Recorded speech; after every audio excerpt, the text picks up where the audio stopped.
चाहती हो तो हम चले जाएंगे, हम चले जाएंगे।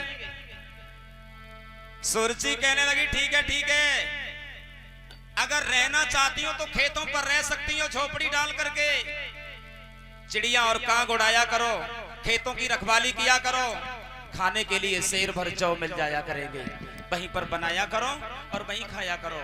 और अगर जाना चाहती हो तो सीधा रास्ता बना हुआ है, जा सकती है।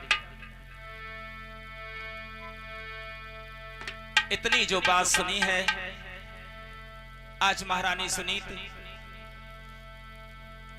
महाराज उत्तानपाद के पैर छू करके आगे बढ़ी रोती हुई।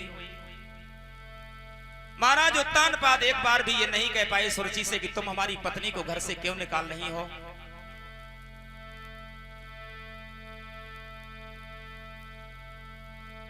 घर से निकल गई महारानी सुनीति।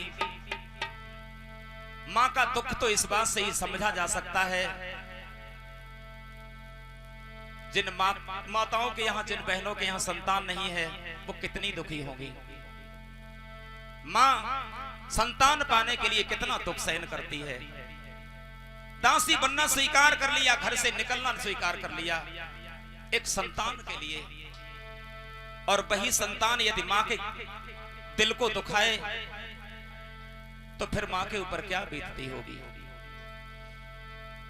आज महारानी सुनीति रोती हुई खेतों पर पहुंची है, अपने हाथों से एक झोपड़ी बनाई है, उसी झोपड़ी में रहने लगी।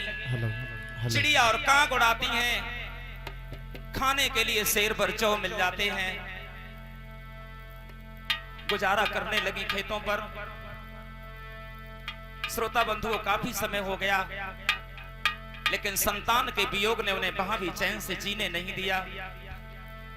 और एक दिन महारानी सुनीति उस झोपड़ी से निकल करके मरने के लिए जंगल में पहुंची।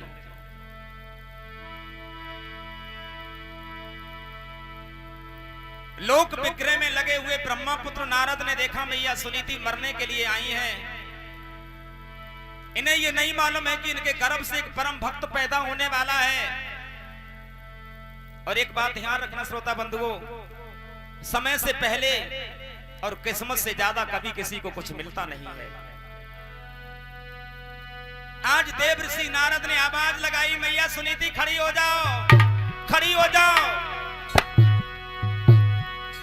और आते ही आते देव ऋषि नारद ने एक सवाल कर दिया मैया सुनीति से,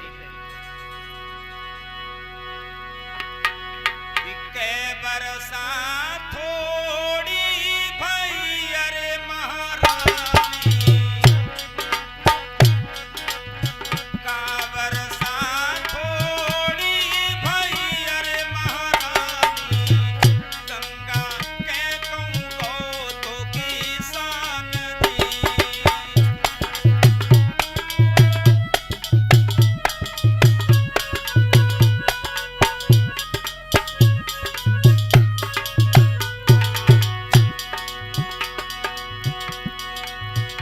सवाल करने लगे मैया सुनीति से,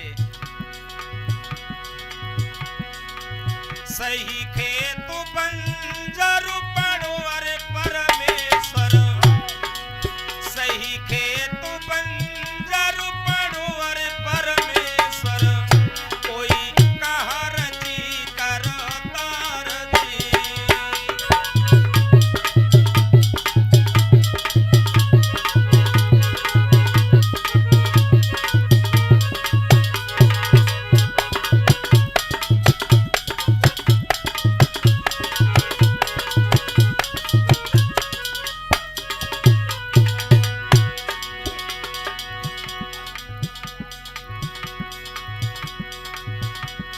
देव ऋषि नारद के सवालों को जब सुना तो मैया सुनीति उसी भाषा में जवाब देती हुई बोली हैं, बाबा जी